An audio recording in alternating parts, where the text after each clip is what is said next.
When I saw the smile in the child, I felt this sense of fulfillment. Sabi ko, would I be able to change the life of this girl if I were not a judge?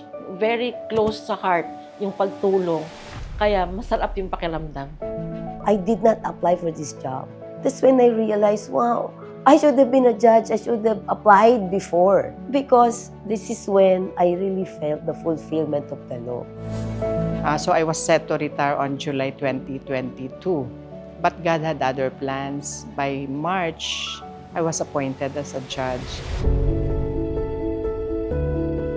I'm Judge Sita Jose Clemente of RTC Branch 16, Malolos City, Bulacan. Being a woman does not define my role and work as a judge. Oftentimes, women are being perceived as vulnerable and weak. I am Marialina P. Gonzaga, Regional Trial Court, Branch 42, Bacolod City. We are still a paternalistic country, and they would think that women are less capable. However, women are more patient and more resilient, actually. I am Judge Maria Sofia T. Rosalidum Taylor, presiding judge of the Regional Trial Court, Branch 31, Manila. They underestimate you. It's always there, the feeling of being underestimated. It is not being weak if you can respond with compassion and fairness. Because women, mothers, we're like that. As a mother, you usually have to balance those things when you have your children. So you do that also in court. I have applied that to my job as a judge. 100% yan. And it's very helpful. My journey to becoming a lawyer began with a simple ambition. I want to become a lawyer just like my dad, to help the poor.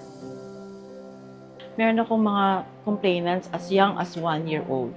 Para habang naghihintay, dito sila, hindi sila makaka-mingle with adult. Kasi unang-una, mga minor sila. Tapos baka makita nila rin yung perpetrators. Baka ma-traumatize ulit sila. Matakot sila, lalo silang hindi mag-testify, lalo silang hindi magsalita.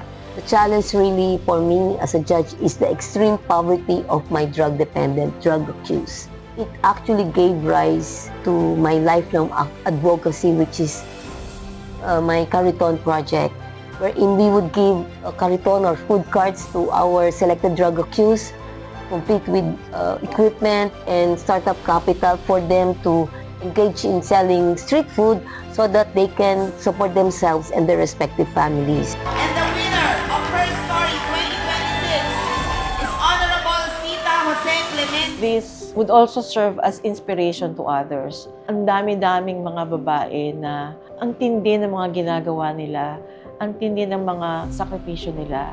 At yung mga ganitong recognition, kinikilala pala yung mga paghihirap sa likod ng hustisya, kung paano nakakamit ng hustisya.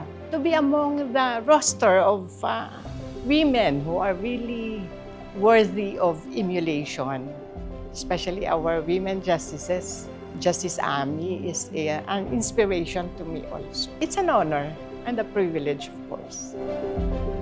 Actually, I was thinking to myself, well, after I became a judge a few weeks, it's the most fulfilling job.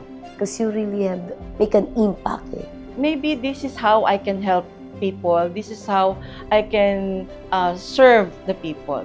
I'm glad I am where I'm supposed to be. And this is my destiny.